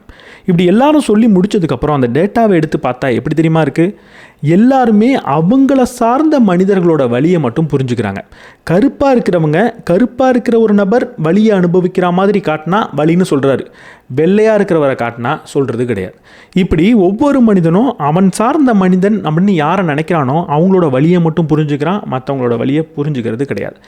இதனால தான் இவ்வளவு பிரச்சனையும் நமக்குள்ளே வருது. நம்ம எப்போ இதெல்லாம் வேற அப்படின்னு ஒரு குரூப்பை பிரிக்கிறோமோ அங்கேயே இந்த பிரச்சனைன்றது ஆரம்பிச்சிடுது. இது ஆதி காலத்துலேருந்து நம்ம மூளையில் இருக்கிறது. இப்படி பிரிக்கவே கூடாது அப்படின்ற ஒரு முடிவு எடுத்துக்கோங்க.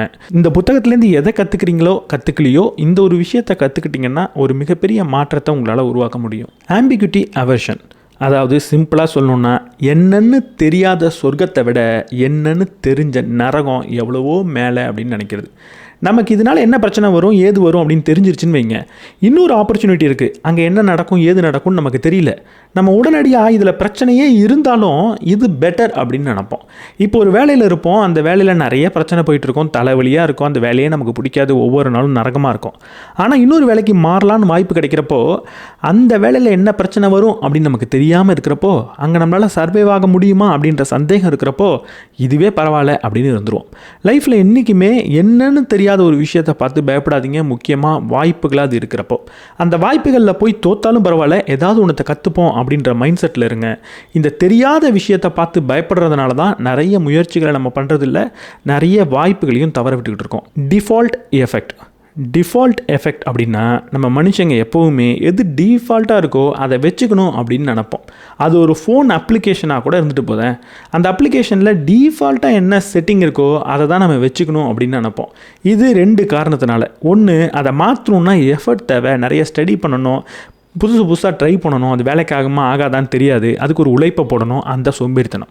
2வது, எது டிஃபால்ட்டாக வருதோ அதுதான் ரெக்கமெண்டட், அதுதான் பரிந்துரைக்கப்பட்ட ஒரு செட்டிங்ஸ் அப்படின்னு நம்ம நினச்சிக்கிட்டு அதை நம்ம வச்சுக்கிறோம். அப்படி வச்சா தான் அந்த ஆப் நல்லா வேலை செய்யும் அப்படின்னு நினச்சிக்கிறோம். லைஃப்லேயும் இப்படி நல்ல டிஃபால்ட் செட்டிங்கை நம்ம வச்சுக்கணும். அந்த நல்ல டிஃபால்ட் செட்டிங் என்ன தெரியுமா? நல்ல ஹேபிட்டை வளர்த்துக்கிறது. சின்ன நல்ல ஹேபிட்டை வளர்த்து வச்சுக்கிட்டு இருக்கீங்க அப்படின்னா, உங்களுக்கு ஒரு மூடு இல்லாதப்போ, ஒரு வில் பவர் இல்லாதப்போ, டிசிப்ளினாக இருக்க முடியாதப்போ இது டிஃபால்ட் செட்டிங்க்கு தான் நீங்கள் போவீங்க. அதுவே நல்ல ஹேபிட்டாக இருக்கும்.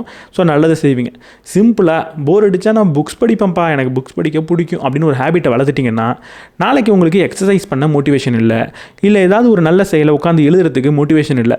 நீங்கள் என்ன நினைக்கிறீங்க? கடுப்பாக இருக்குது, கொஞ்சம் ரிலாக்ஸ் ஆகும் அப்படின்னு நினைப்பீங்க.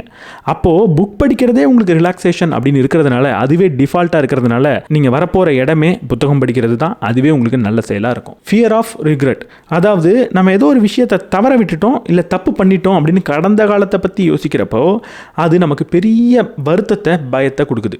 ஆனால் இப்போ தப்பு பண்ணுறோம் அப்படின்னு யோசிச்சா அது பெருசாக தப்பாக நமக்கு தெரியறதில்ல, அது வருத்தத்தை கொடுக்கறதில்ல. இதனால என்ன நடக்குது அப்படின்னு பார்த்தீங்கன்னா, இப்போ சோஷியல் மீடியாவோ இல்லை ஏதாவது ஒரு அமேசான்லேயோ போகிறீங்கன்னா, ஒரு நாள் தான் இருக்கும், இன்னொரு அரை மணி நேரம் தான் இருக்கும் இந்த பொருளை வாங்கிருங்க அப்படின்னு சொல்கிறப்போ நம்ம என்ன யோசிக்கிறோம், இந்த பொருளை இப்போ நம்ம தப்பாக வாங்கிடுவோம் அப்படின்னு ஒரு ஆப்ஷன் நடக்குது. இல்லைனா இந்த பொருளை வாங்கினதுக்கப்புறம் இது தப்பாகிடும் அப்படின்னு நம்ம யோசிப்போம், இல்லை இதை தவற விட்டுருவோம் அப்படின்னு யோசிப்போம். அமேசானில் ஏதாவது ஒரு பொருளை பார்ப்போம், அது அரை மணி நேரத்தில் ஸ்டாக் தீந்துரும் அப்படின்னு வரும். அப்போ உடனடியாக நமக்குள்ளே என்ன வரும்னா, ஆகா இதை தவற விட்டுருவோமோ, தவற விட்டுட்டு வருத்தப்படுவோமோ அப்படின்னு நம்ம யோசிக்கிறோம். அதுக்கு பதிலாக இதை தப்பாக கூட வாங்கிடலாம் அப்படின்னு முடிவெடுத்து அதை வாங்குகிறோம். ஸோ லைஃப்பில் எப்போவுமே இதை தவற விட்டுடுவோமோ, இது விட்டால் போயிடுமோ அப்படின்னு நினச்சி எதையும் செய்யாதீங்க. அப்படி உங்களுக்கு தோணுனா ஒரு கேள்வியை கேளுங்க, ஒருவேளை இந்த ஆஃபரே இல்லாமல் இருந்திருந்தா, ஒருவேளை இந்த 30 நிமிஷத்தில் இந்த விலை குறைஞ்சிருக்கு நம்ம வாங்கணும் அப்படின்றத பார்க்காம இருந்திருந்தா நம்ம வாழ்க்கை மாறி இருக்குமா? இந்த பொருள் அப்போ நம்ம வாங்கியிருக்க மாட்டோம். அப்போ நம்ம வாழ்க்கை மாறி இருக்குமா, இல்லை மோசமாக போயிருக்குமா? போயிருக்காதுல்ல. அப்போ இந்த அரை மணி நேரத்தில் இதை வாங்குறதுனால ஒன்றும் கிடையாது, சும்மா இருப்போம் அப்படின்னு இருங்க. எப்போவுமே தேவையில்லாத முடிவுகளை இப்படி குறுகிய நேரம் இருக்குதுன்னு நினைக்கிறதுனால அவசரமாக எடுக்கிறதுனால தான் நம்ம எடுத்துக்கிட்டு இருக்கோம். சாலியன்ஸ் எஃபெக்ட், அதாவது எதை ரொம்ப வெளிச்சமாக பிரைட்டாக திரும்ப உங்களுக்கு காட்டிக்கிட்டே இருக்காங்களோ அது ரொம்ப நல்ல விஷயம் அப்படின்னு நீங்கள் நம்ப ஆரம்பிச்சிடுவீங்க. அதை ஃபோக்கஸ்டாக கவனிக்க ஆரம்பிப்பீங்க. இதுக்கு உதாரணம் அப்படின்றத நீங்கள் கேட்கவே மாட்டீங்க. ஏன்னா எங்கே போனாலும் பெரிய பில் போர்ட்ஸ், பெரிய ஆடு, பெரிய ஒரு மார்க்கெட்டிங் போர்ட்ஸ், இது எல்லாமே அப்படிப்பட்டது தான். எதை திரும்ப பார்க்குறீங்களோ, எதை பிரைட்டாக பார்க்குறீங்களோ, எதை ரொம்ப பெருசாக பார்க்குறீங்களோ அதை நீங்கள் மறக்க மாட்டீங்க. அது நல்லதுன்னு நினைப்பீங்க. அடுத்த தடவை ஏதாவது ஒன்று உங்களுக்கு திடீர்னு பிடிச்சதுன்னா இதை திரும்ப நான் பார்த்துருக்கேனா அப்படின்னு கேளுங்க. இதை பிரைட்டாக எங்கேயாவது எனக்கு திரும்ப காட்டினாங்களா, இல்லை பெருசாக எங்கேயாவது காட்டினாங்களா அப்படின்னு கேளுங்க. அப்படி காட்டி அதனால உங்களுக்கு பிடிச்சிருந்ததுன்னா கொஞ்சம் காலதாமதம் பண்ணுங்கள், ஒரு 3 மாதம் டைமை கொடுங்க. அதுக்கப்புறமும் பிடிச்சிருந்தா வாங்குங்க. இல்லைன்னா நீங்கள் வாங்கிட்டு வருத்தப்பட போகிறீங்க, ஐயோ என்னை ஏமாற்றி விற்றுட்டாங்களே, ஏதோ ஒரு விளம்பரத்தை பார்த்து தேவையில்லாமல் வாங்கிட்டேனே அப்படின்னு யோசிப்பீங்க. ஹவுஸ் மணி எஃபெக்ட்னா என் வீட்டு காசு. என் வீட்டு காசாக இருந்தால் அதை ஒரு மாதிரி நான் செலவு பண்ணுவேன், அடுத்தவன் வீட்டு காசாக இருந்தால் அதை வேறு மாதிரி செலவு பண்ணுவேன் அப்படின்னு தான் மனிதர்கள் சிந்திப்பாங்க. இது அடுத்தவன் வீட்டு காசுக்காக சொல்கிறது கிடையாது. பணம் நமக்கு ஈஸியாக வந்துச்சா கஷ்டப்பட்டு வந்துச்சா அப்படின்னு நம்ம யோசிச்சு பார்க்குறோம். அது ஈஸியாக வந்திருந்தா அந்த பணத்தை எப்படி வேணால் செலவு பண்ணிக்கலாம்ப்பா. கஷ்டப்பட்டு வந்திருந்ததுன்னா அதை பார்த்து செலவு பண்ணணும் அப்படின்னு மூளை ஏமாந்து போய் இருக்குது. அதாவது மாதம் நமக்கு ஒரு சம்பளம் வருது, அந்த சம்பளத்தை பார்த்து செலவு பண்ணணும்ப்பா அப்படின்னு நம்ம நினைக்கிறோம். ஆனால் திடீர்னு யாரோ ஒரு நபர் எதிர்பாராத விதமாக நமக்கு ஒரு போனஸை கொடுத்துட்டார். அந்த போனஸை வாங்கின உடனே ஜாலி நல்லா பணம் வந்துருச்சுன்னு அதை எப்படி வேணால் செலவு பண்ணலாம் அப்படின்னு நம்ம நினைக்கிறோம். இங்கே புரிஞ்சிக்க வேண்டியது, பணம்னா எப்போவுமே பணம் தான். அது கஷ்டப்பட்டு வந்தாலும் சரி, சுலபமாக வந்தாலும் சரி, அதுக்கு என்ன மதிப்போ அந்த மதிப்பு தான். வீட்டுக்கு ரெண்ட்டாக வச்சுருக்க ஒரு பணத்தை எவ்வளவு மதித்து பாதுகாத்து வைப்பீங்களோ அதே மாதிரி தான் சுலபமாக ஒரு போனஸில் வந்த பணத்தையும் நீங்கள் பாதுகாத்து வச்சுருக்கணும். சுலபமாக வந்துச்சுன்னு ஒரு பணத்தை நினச்சிங்கன்னா கண்டிப்பாக கண்ணாப்பினான்னு செலவு பண்ணுவீங்க. அது தவறான முடிவாக தான் எப்போவுமே இருக்கும். ப்ரோக்ரஸ்டஸ் பெட் அப்படின்னு ஒன்று இருக்குது. ப்ரோக்ரஸ்டஸ் பெட்னா மித்தாலஜியில் வரக்கூடிய ஒரு கேரக்டர். அவர் என்ன பண்ணுவார்னா, வீட்டுக்கு நிறைய விருந்தினரை கூட்டிகிட்டு வருவார். ஆனால் அந்த விருந்தினருக்கு ஒரு பெட்டை கொடுப்பாரு. அந்த பெட்டில் அவங்களால படுக்க முடியலன்னா கைகாலை வெட்டி அந்த அளவுக்கு அவரை சைஸ் பண்ணி விட்டுருவார். கேட்குறதுக்கு காமெடியாக இருக்குல்ல. நம்ம எல்லாருமே இப்படிப்பட்ட ஒரு நபர் தான். நம்ம மூளையில் நிறைய ஐடியாலஜி இருக்கும். வெளியிலேருந்து சில இன்ஃபர்மேஷன் வரும், சில நிகழ்வுகளை பார்ப்போம், பல விஷயங்களை பார்ப்போம். அதெல்லாம் நம்ம மூளைக்கு பொருந்தி போகாமல் சில சமயம் இருக்கும். அப்போ நம்ம உடனடியாக என்ன செய்யணும், ஆஹா இதெல்லாம் பொருந்தி போலையே, நம்ம நினச்சிக்கிட்டு இருக்கிற விஷயத்துக்கு மாறாக ஏதோ ஒரு எவிடன்ஸ் கிடைக்குதே அப்படின்னு யோசித்து பெட்டை பெருசாக வாங்கி போட மாட்டோம். அந்த வரக்கூடிய நபரை கைகாலை வெட்டி நம்ம பெட்டில் படுக்கிற மாதிரி மாற்றிடுவோம். அந்த இன்ஃபர்மேஷனை எப்படி பார்த்தா நான் நம்புகிற விஷயத்துக்கு பொருந்தி போகும், அதை எந்தெந்த விஷயத்தை மட்டும் பார்க்கணும், எதை வேணான்னு விட்டுறணும் அப்படின்லாம் யோசிப்போம். முன்னாடி சொன்னல கன்ஃபர்மேஷன் பயாஸ், அது எல்லாமே இது சார்ந்த ஒரு விஷயம்தான். பார்க்கின்சன்ஸ் லா நிறைய இடத்துல சொல்லியிருக்கேன். பார்க்கின்சன்ஸ் லானா ரொம்ப சிம்பிள். ஏதோ ஒரு வேலையை ஒரு நபரை செய்ய சொல்கிறீங்க, அவர்கிட்ட ஒரே நாளில் செஞ்சு முடி அப்படின்னு சொல்கிறீங்க. இன்னொரு தடவை 4 நாளில் செஞ்சு முடி அப்படின்னு சொல்கிறீங்க. ஒரே நாளில் செஞ்சு முடின்னு சொன்னால் ஒரு நாள் தான் அவருக்கு ஆகும். 4 நாளில் செஞ்சு முடின்னு சொன்னால் 4 நாளும் அவர் எடுத்துப்பார். நம்ம எப்போவுமே அப்படி தான். ஒரு வேலையை எப்படி முடிக்கணும் அப்படின்றத நம்மள்ட்ட இருக்கிற நேரத்தை வச்சு தான் முடிவெடுப்போம். இப்போ இந்த வீடியோவே எடுத்துக்கோங்களேன். எனக்கு கரெக்டாக இன்னும் ஒரு 15 நிமிஷம் தான் இருக்குது, நான் வெளியே போய் ஆகணும். இப்போ நான் எப்படி பேச ஆரம்பிச்சிட்டேன் அப்படின்னா 10 பாயிண்ட்டை மைண்டில் வச்சுட்டு பேச ஆரம்பிச்சிட்டேன். இதுக்கு முன்னாடி வரைக்கும் 5 பாயிண்ட்டாக தான் பேசிக்கிட்டு இருந்தேன். இப்போது 10 பாயிண்ட்டாக பேச ஆரம்பிச்சிட்டேன். ஏன்னா 15 நிமிஷம் தான் இருக்குது. அடுத்த ஒரு கட்டில் 2 கட்டில் நான் வீடியோவை டக்குன்னு முடிச்சுட்டு வெளியே எழுந்து போயாகணும். மேக்ஸிமம் 15 நிமிஷம் தான் என்னால் பேச முடியும். எப்போ 15 நிமிஷம் இருக்கோ 15 நிமிஷத்துக்குள்ளே இதை பேசணும் அப்படின்ற ஒரு டார்கெட்டை வச்சு நான் பேச ஆரம்பிக்கிறேன். ஸ்டில் எல்லா இன்ஃபர்மேஷனையும் என்னால் கொடுக்க முடியும் அப்படின்றது எனக்கு தெரியும். தேவையில்லாமல் ரிப்பீட்டிங் ஸ்டேட்மெண்ட்டை போட மாட்டேன், தேவையில்லாமல் இங்கே நான் என்ஜி கட் அதிகமாக உருவாக்க மாட்டேன், அதாவது ஒரே ஸ்டேட்மெண்ட்டை திரும்ப திரும்ப சொல்ல மாட்டேன். இப்படி பேசுகிறதுக்கு காரணம் டைம் கம்மியாக இருக்குது அப்படின்னு அர்த்தம். அப்போ எவ்வளவு டைம் இருக்கோ அதுக்கேற்ற மாதிரி உங்களால் வேலை செய்ய முடியும் அப்படின்றத புரிஞ்சுக்கோங்க. டைம் கம்மியாக இருக்குன்னா கம்மியாக தான் டைம் எடுத்துப்பீங்க, அதிகமாக இருந்தால் அதிகமாக எடுத்துப்பீங்க. ஸோ ஏதோ ஒரு நபருக்கு ஒரு டைம் கொடுக்கணுன்னா நீங்கள் எது கம்மின்னு நினைக்கிறீங்களோ அதை கொடுத்து பாருங்கள். நீங்கள் நினைக்கிற ரிசல்ட்டோட கண்டிப்பாக அவர் அதே டைமில் முடிச்சு கொடுப்பாரு. நியோமேனியா அப்படின்னு ஒன்று இருக்குது. நியோமேனியானா எது புதுசோ அதுதான் பெஸ்ட்டு அப்படின்னு நினச்சிக்கிறது, எது லேட்டஸ்ட்டாக வந்துச்சோ அதுதான் நல்ல ஃபோன் அப்படின்னு நம்ம நம்புறது. இல்லை நம்ம நிறைய ப்ராக்டிஸ் பண்ணிக்கிட்டு இருக்கோம், இல்லை நிறைய டூல் யூஸ் பண்ணுறோன்னு வச்சுக்கோங்களேன். ஒரு எக்ஸாம்பிளுக்கு ஏதோ ஒரு எடிட்டிங் டூலை யூஸ் பண்ணுறோம், லேட்டஸ்ட்டாக எந்த அப்டேட் வந்துச்சோ அதுதான் பெஸ்ட் அப்படின்னு நினைக்கிறது. எப்போவுமே லேட்டஸ்ட் மட்டும்தான் சரி அப்படின்னு நினைக்கிறது. அந்த லேட்டஸ்ட்டை ஒழுங்காக அவங்க டிசைன் பண்ணாமல் போயிருக்கலாம், அது ஒரு பேட்டா வெர்ஷனாக இருக்கலாம், அதை முழுமைப்படுத்தாததாக கூட இருக்கலாம், அப்போ கூட அது பெஸ்ட் அப்படின்னு நம்ம நினைப்போம். எப்போவுமே புதுசை நோக்கி நம்ம ஈர்க்கப்படுவோம். பழைய விஷயங்கள் கொஞ்சம் மோசம்னே நினச்சிக்கிட்டு இருப்போம், ஆனால் பழசில் பெஸ்ட் ப்ராக்டிஸ் நிறைய இருக்கும், அதை அப்படியே தூக்கி போட்டுட்டு புதுசு தான் பெஸ்ட்டு அப்படின்னு நினைப்போம். லைஃப்பில் எப்போவுமே எதை செய்யலாம், எதை யூஸ் பண்ணலாம் அப்படின்னு யோசிக்கிறப்போ புது விஷயத்தை யூஸ் பண்ணலாம் அப்படின்னு தோணுதுன்னா ஒரு நிமிஷம் நிறுத்தி உண்மையாகவே புது விஷயம் இந்த பழைய விஷயத்தை விட பெட்டரா, இல்லை புது விஷயன்றதுக்காகவே இது நல்லாயிருக்கும் அப்படின்னு நினச்சி நான் அந்த முடிவெடுக்கிறேன்னா அப்படின்ற ஒரு கேள்வியை மட்டும் கேளுங்க. நியூஸ் இல்யூஷன், அதாவது நான் நிறைய நியூஸ் பார்க்குறேங்க, நான் ரொம்ப இன்டெலிஜென்ட் அப்படின்னு சொல்கிறாங்கல்ல, அது மிகப்பெரிய போய். யார் நிறைய நியூஸ் பார்க்குறாங்களோ அவங்க இன்டெலிஜென்ட்டாக இருக்கணுன்ற அவசியமே கிடையாது. ஏன்னா நியூஸில் வர இன்ஃபர்மேஷன் உண்மையான ரியல் இன்ஃபர்மேஷனாக இருக்கிறதே கிடையாது. அது செலக்டிவான இன்ஃபர்மேஷன் எடுத்து உங்களுக்கு கொடுக்குது.